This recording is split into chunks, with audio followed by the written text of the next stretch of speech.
우리에게 주시는 하나님의 말씀은 데살로니가 후서 1장 3절에서 4절 말씀입니다.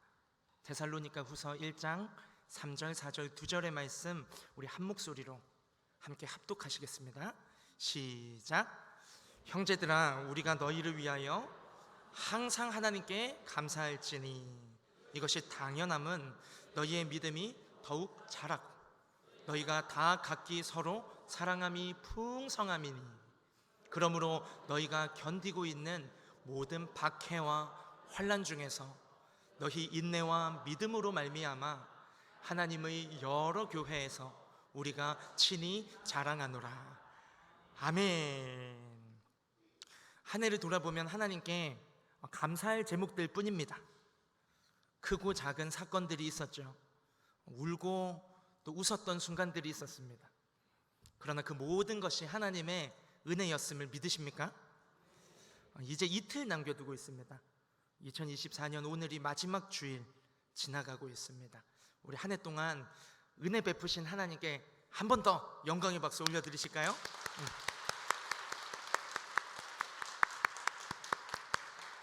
감사할 것이 너무 많은데 그 중에서도 정말 감사해야 할 제목, 그래서 오늘 말씀의 제목은 참 감사 제목이라는 주제로 말씀 함께 나누기를 원합니다.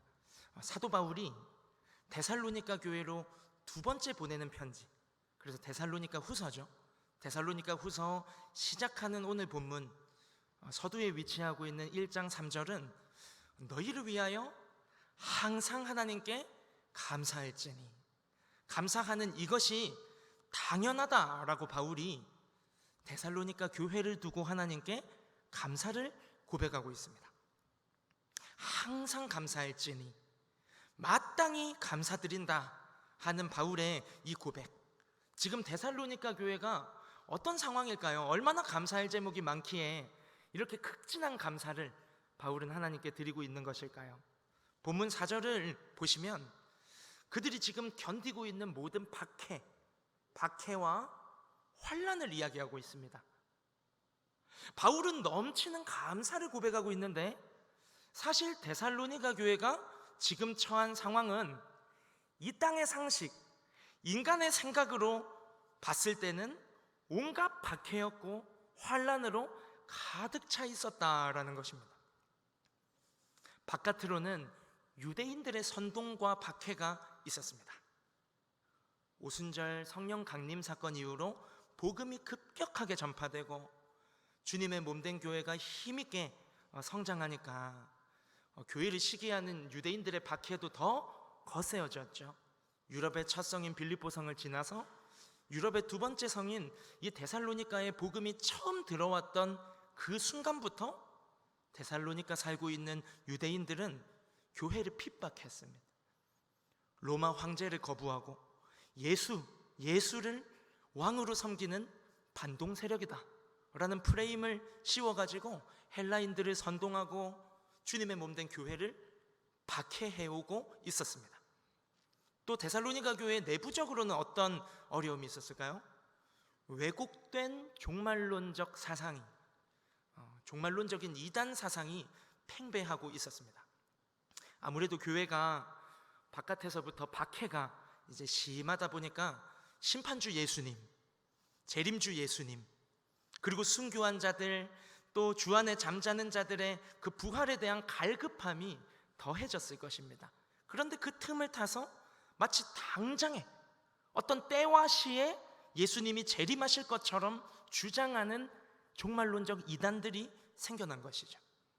그래서 바울은 때와 시를 알 수 없다 말씀하신 종말에 대한 예수님의 가르침을 되새겨주면서 두려워하지 말라, 그리고 주어진 삶과 사명을 포기해버리는 안일함과 방탕함에 빠지지 말라, 깨어있으라 하고 격려하고 용기를 주는 편지, 그것이 데살로니가 서신입니다.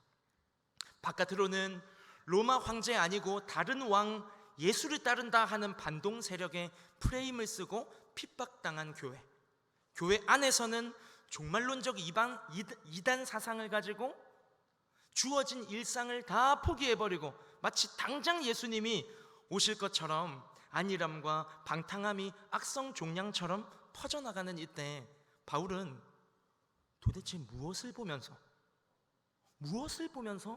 넘치는 감사를 고백하고 있는 것인가 하는 것이죠. 오늘 본문 3절을 다시 한번 보시면 뚜렷한 두 가지의 감사 제목을 가지고 바울은 감사하고 있습니다.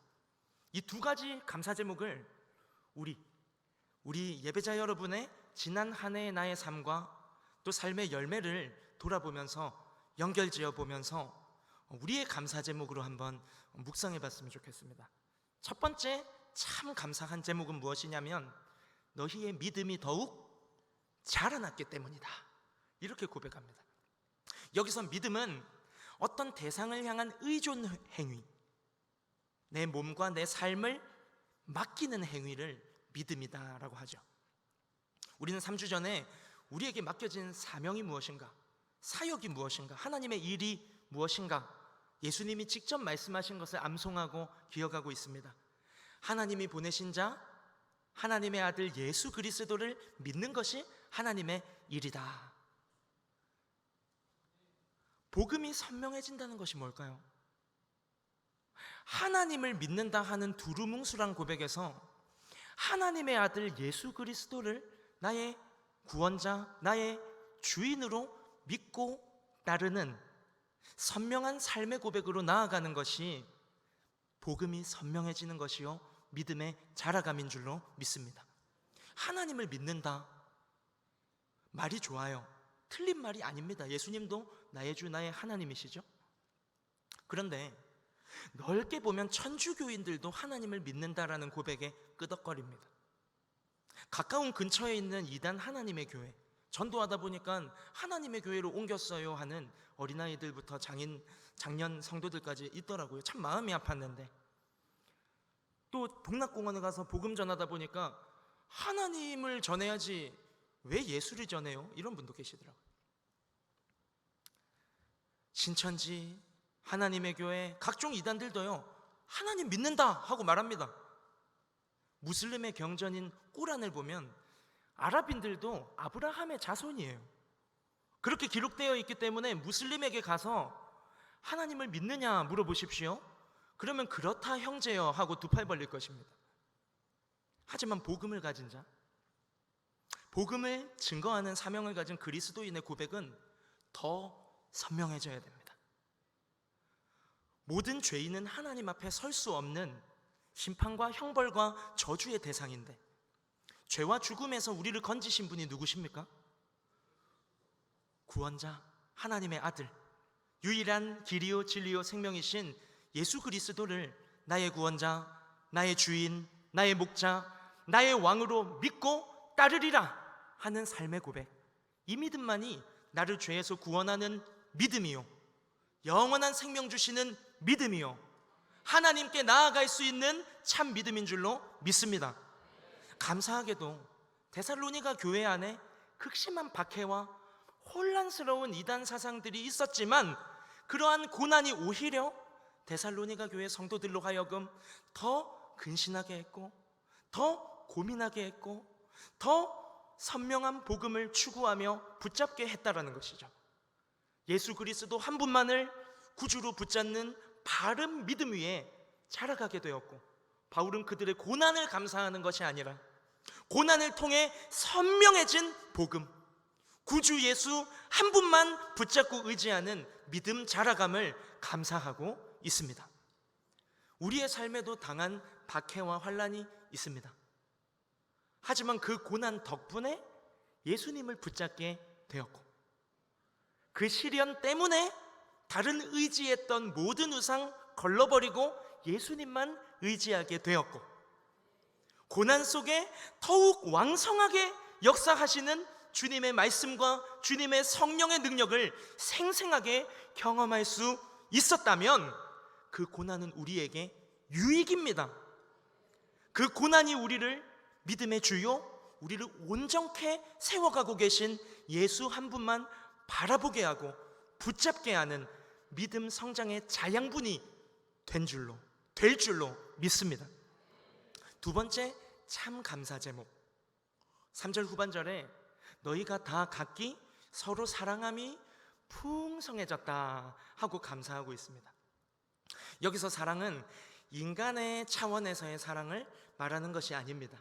하나님이 나를 사랑하셨으니까 나도 사랑하려고 한번 노력해 봐야지 하고 흉내내는 인간의 어떤 류의 사랑이 아니에요. 아가페입니다. 아가페. 하나님의 신적 사랑.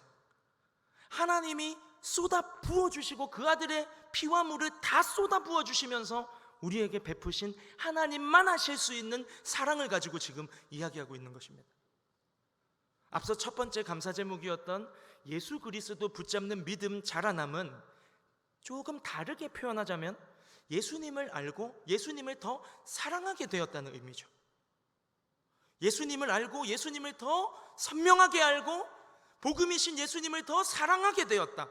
이것이 믿음 자라감의 다른 표현이라고 한다면, 예수님을 더 사랑하게 된 그들에게 자연히 따라 열매 맺어진 두 번째 감사의 제목은 그 사랑으로 서로 사랑하며, 주님 내게 주신 그 사랑으로 서로 사랑하며 풍성해지게 되었다. 이것이 두 번째 감사 제목입니다.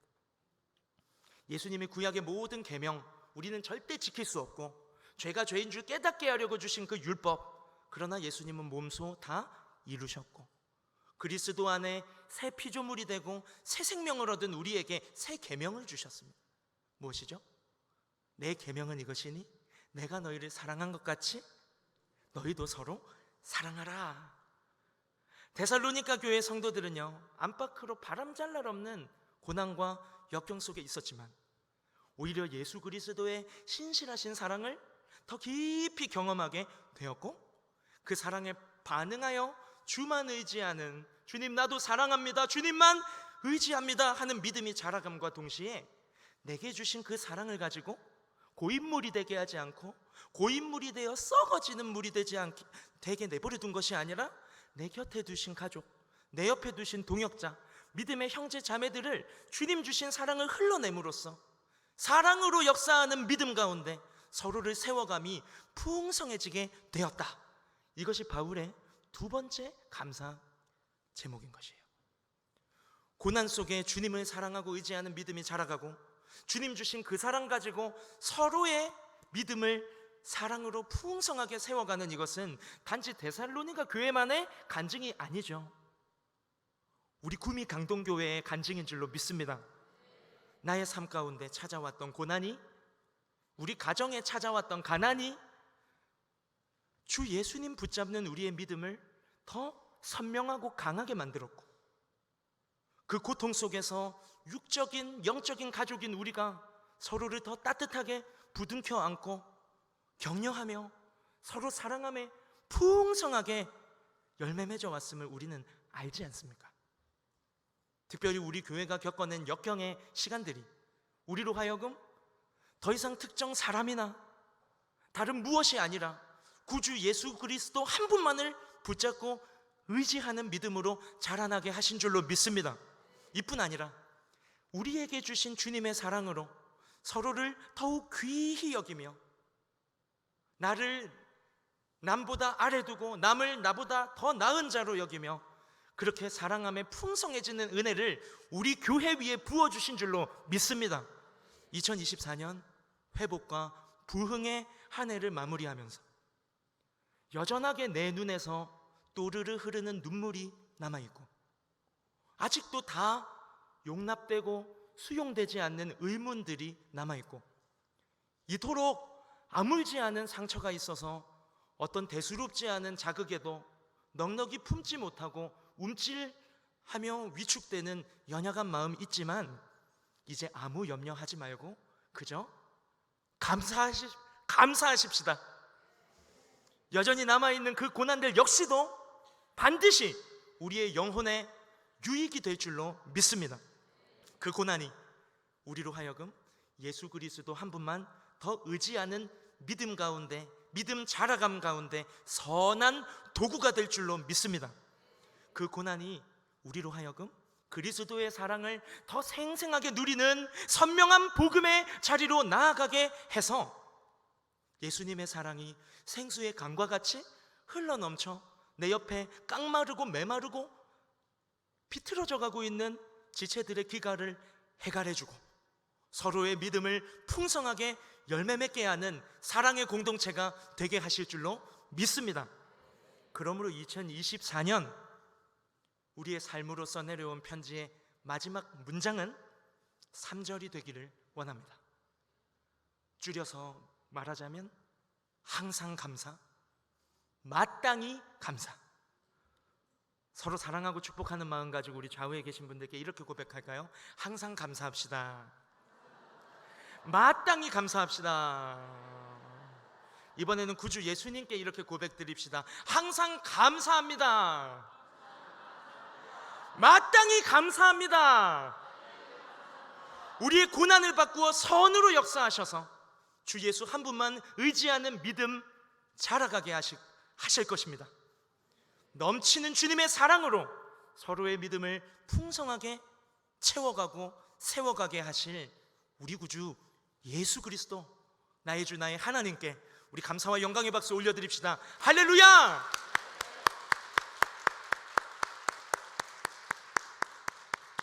우리 주신 말씀 붙잡고 항상 감사, 마땅히 감사, 우리 감사